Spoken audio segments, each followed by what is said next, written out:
చర్యలు తీసుకుంటారు. ఎటువంటి పరిస్థితుల్లో మీరందరూ ఎన్నికెళ్ళిపోండి.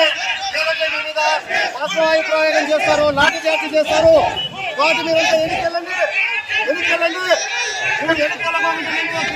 తీసుకుంటారు. అందులో ఎన్నికల కోరుతున్నాం. మీరంతా పోలీసులకు సహకరించాలి. మీరంతా వెనక్కి వెళ్ళాలి.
జరిగింది ఒక నమూనా ప్రదర్శన, మాక్ డ్రిల్ అంటారు.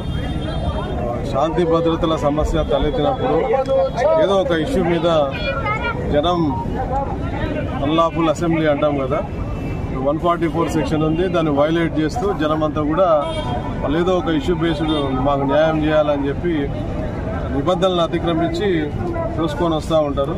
వచ్చినప్పుడు ఏ విధంగా మనం ఏ స్టెప్స్ తీసుకుంటామనేది ఇప్పుడు మీకు ప్రత్యక్షంగా ప్రజలందరికీ తెలియాలనే ఉద్దేశంతో ఈ డ్రిల్ నిర్వహించడం జరిగింది. పరిధి దాటి ఎవరైనా ప్రవర్తిస్తే మాత్రం కఠినంగా చర్యలు ఉంటుంది అనేది హెచ్చరిక. మళ్ళా మా వాళ్ళు right gear equipment full equipped అనమాట. గ్యాస్ టీమ్ ఉంటుంది, ఫైర్ టీమ్ ఉంటుంది, అంబులెన్స్ ఉంటుంది, అన్ని రకాల హెచ్చరికలు ఉంటాయి. అది హెచ్చరిక చేసిన తర్వాత కూడా దాటి మేము వైలెన్స్ క్రియేట్ చేస్తాము, ప్రభుత్వ ఆస్తులకు కానీ ప్రైవేట్ ఆస్తులకు కానీ నష్టం కలిగించడము, ఇతరులకు నష్టం కలిగించడం కనుక చేసే సందర్భం ఉందంటే అలాంటప్పుడు ఈ చర్యలన్నీ కూడా ఇప్పుడు మీకు ప్రత్యేకంగా చూశారు కదా, ఈ చర్యలన్నీ తీసుకోవడం జరుగుతుంది. కఠినంగా యాక్షన్స్ ఉంటాయి. ఎందుకు ఇవన్నీ మోడల్ చూపిస్తున్నామనంటే రేపు కౌంటింగ్ సందర్భంగా కౌంటింగ్ తర్వాత ఎవరైనా రెచ్చగొట్టినా, ఎవరైనా అల్లరి మూకలు రోడ్ల మీదకి వచ్చి ఏమైనా విధ్వంసం క్రియేట్ చేయాలన్నా అటువంటి ఆటలు సాగనీయం. కఠినంగా ఉంటుంది, శిక్షలు కఠినంగా ఉంటాయి, కేసులు, అరెస్టులు, సీట్లు ఓపెన్ చేయడం, అన్ని చర్యలు కఠినంగా ఉంటాయి.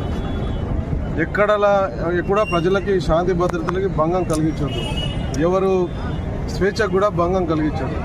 అటువంటి వైలేషన్ ఎవరు క్రియేట్ చేసినా కానీ కఠినమైన చర్యలు ఉంటాయి అనేది అందరికీ తెలియాలి. ఇట్లా ఉంటుంది యాక్షన్స్ ఎలా అనేది చెప్పడానికి ఈ నమూనా డ్రిల్, మాక్ డ్రిల్ ఆర్గనైజ్ చేయడం జరిగింది. Thank you.